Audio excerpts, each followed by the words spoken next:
வணக்கம். வணக்கம்யா. இன்னைக்கு கலெக்ஷன் எகிரிரும். அப்புறம் என்ன புது கதை? நேத்து மாநாடு எல்லாம் நடந்தது.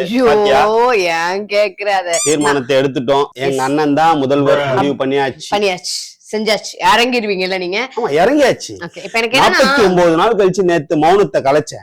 ரொம்ப பேசிட்டேன். ரொம்ப பேசிருக்கீங்க. நீங்க பேசுனது இல்லாம எல்லாருக்கும் சேர்த்து ஆதவர்ஜுனா பேசினாரு பாருங்க. இதுல எனக்கு என்ன ஒரு மேட்டர்னா, தாவேகாவுக்கும் திமுகவுக்கும் தான் போட்டியே அப்படின்னு சொல்லிருக்கீங்க. அதாவது உங்களை காலி பண்ண போறது வெளியாட்கள் யாருமே இல்ல, ஆதவர்ஜுனா தான். அவர் பேச்சுல அவரே உங்களை காலி பண்ணுவாரு. பாவ மன்னிப்பு எல்லாம் கேக்குறாரு கூட்டத்துல. என்னையா இது? எனக்கு என்னவோ அவரு தன்னோட ஒரு சுயநலத்துக்காக விஜய் வந்து பகடக்காயா யூஸ் பண்ணிக்கிறாரோ அப்படின்னு தோணுது. இருக்கலாம். இதே மாதிரிதான் சிறுத்தையை பிடிச்சி கூண்டுல போடலான்னு பார்த்தாரு. ஆனா சிறுத்தை சும்மாவா இருக்கும்? பாஞ்சிடுச்சு, சுதாரிச்சு விலகிடுச்சு. இப்ப அவர்கிட்ட வந்துட்டாங்க. ஆமா, இப்ப அணில் வந்து மாட்டின்னு இருக்குது. இப்ப தாவேகா திமுக அப்படின்றத விட தாவேகாவுக்கும் ஆதவர்ஜுனுக்கு தான் பெருசா பெரிய அளவுல போகும் நான் எதிர்பார்க்கிறேன். விஷயானந்தெல்லாம் வேற பேசியிருந்தாரு. ஓகே, ஏதோ ஒரு புதுசா ஒரு அப்டேட் கொடுத்திருக்காங்க தாவேகால இருந்து. நீங்க நெக்ஸ்ட் ஒரு நல்ல மூவ் பண்ணி சிஎம் ஆனீங்கன்னா சந்தோஷம் தான். என்னனே? கண்டிப்பா சந்தோஷம் தான். ஆனா அந்த ஆதவர்ஜுன் இல்லாத ஒரு சிஎம் ஆகிறதுக்கு நீங்க பிராக்டிஸ் பண்ணுங்க, ட்ரை பண்ணுங்க. அடுத்து இன்னொரு மேட்டர் என்னன்னா, நம்ம ஏன் நம்ம வீட்டுல பிறந்தோம் அப்படின்னு நமக்கு அடிக்கடி தோணும்.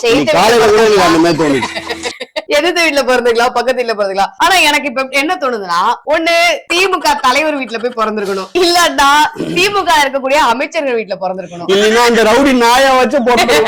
ஆமா. ஏன் அப்படின்னா, துரைமுருகனோட பையனுக்கு மத்தியில செயலாளர் பதவி கொடுத்திருக்காங்க, மாவட்ட செயலாளர்.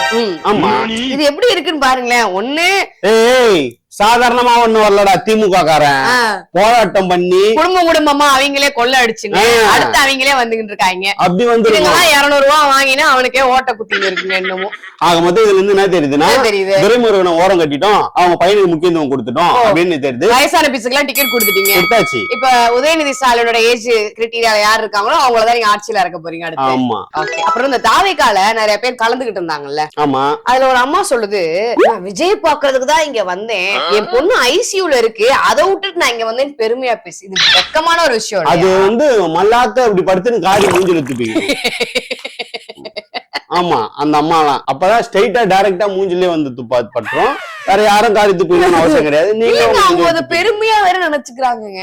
நான் வந்து என் பொண்ணை விட்டுட்டு உங்களை பார்க்க வந்தேன் அப்படின்றதுல ஒரு கீழ்த்தரமான ஒரு செயல். பெத்த பொண்ணை விட ஒரு நடிகரோ ஒரு அரசியல்வாதியோ தேவையா? குழந்தைய சாவச்சிட்டு பரவாயில்ல, விஜய்க்காக தானே நாங்க தியாகம் பண்ணோம், 30 லட்சம் ரூபாய் பாக்கெட்ல போட்டுன்னு சொல்லுங்க. இந்த பணத்தை வாங்கிட்டு வீட்டுக்கு போகும்போது எங்க விஜய் உங்க விஜய்னு பாட்டு போட்டு ரீல்ஸ் வேற பண்ணிட்டு போய் ஒரு அக்கா. என்ன எங்க போய் இதெல்லாம் நாடு எங்க போய் நிறுத்த போறாங்க? பரவாயில்ல, ஐசியூல விட்டு வந்தாங்க, இதுங்களா வாயில போட்டுன்னு வந்து உட்காந்து இருக்குது இங்க 30 லட்சம் ரூபாய் வாங்குறதுக்கு. இல்ல, என்னால எதுவும் பேச முடியல. ஆல்ரெடி தாவேகாரங்க கமெண்ட்ல பேசி என்ன மன உளைச்சலுக்கு ஆளாக்கிட்டாங்க. உண்மையே பேசலாம்.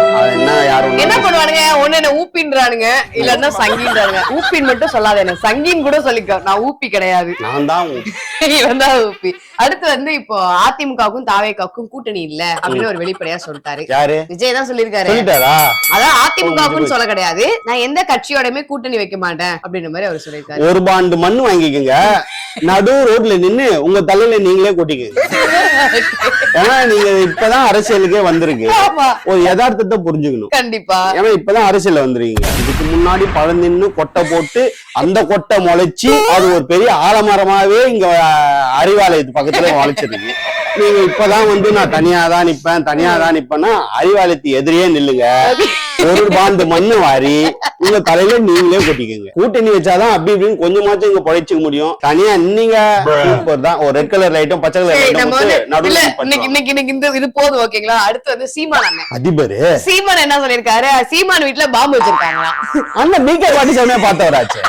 அவர் என்ன பண்றாரு, இந்த மாதிரி ஏதாவது ஒரு பொருளையை கிளப்பி விட்டு நியூஸ் காரங்க எல்லாரையும் அவர் வீட்டுக்கு வரது ஒரு பேட்டி கொடுத்துறாரு. அரசியல்ல இருக்காரோ இல்லையோ, அவருக்கு விளம்பரம் தேவை அப்படின்றதுக்காக இது மாதிரி ஒரு கிளப்பி விட்டுறாரு. அவரு ஒண்ணு நல்லா புரிஞ்சுக்கணும். என்ன, அண்ணன் வளர்ந்து வரும் கருணாநிதி இன்னும் வளர்ந்துன்னு இருக்காரா?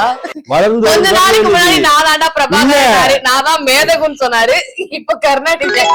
இதெல்லாம் வந்து கருணாநிதி பண்ணக்கூடிய வேலைகள் தான் இதெல்லாம். அப்படியா? ஆமா, கேமராவும் மீடியாவும் எப்பவுமே நம்ம போக்கஸ்லயே இருக்கணும்ன்றதுக்காக அடிக்கடி 3 கல்யாணம் கூட பண்ணிடுவேன்.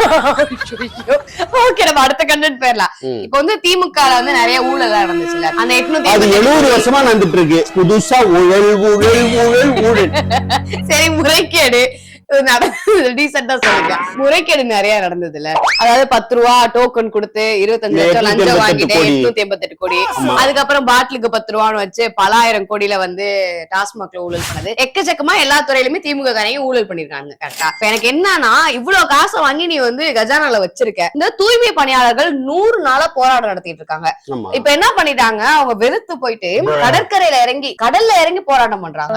அவங்க நீ புடிச்சு போய் ஜெயில வைக்கிற. ஏன் அவங்களுக்கான பணத்தை, அவங்களுக்கான நிரந்தர பணியை ஏன் உன்னால கொடுக்க முடியல? சம்பளம் கொடுத்த இந்த ஒரு கம்பெனில இப்ப ராம்ஜியா அந்த நிறுவனம் வந்து 19,000 சம்பளம் கொடுக்குறாங்க. 19,000 அது எப்படி ஏத்துப்பாங்க? அதனாலதான் இந்த போராட்டம்லாம். ஆனா நீங்க ஒரு இன்னும் இப்ப நவம்பர் ஆயிடுச்சு, டிசம்பர்ல எல்லாம் யார் யாரு கூட கூட்டணி வைக்க போறா, எவன் கலந்துட்டு போறான், இந்த மாதிரி நமக்கு ஒரு மாதிரி அடுத்த கட்டெல்லாம் ரொம்ப பரபரப்பாவே போகும். உன் வாய்க்கும் வேலை, என் வாய்க்கும் வேலை, தீர்த்த வேண்டியதுதான். சரி, கிளம்பி எல்லாமே. இதோட இன்னைக்கு நிறைய பேசிட்டோம் நம்ம. இவரே சுடுதண்ணி ஊத்துனாலும் ஊத்துவாருன்னு நினைக்கிறேன். போயிடுவோமா? போலாங்க. நன்றி.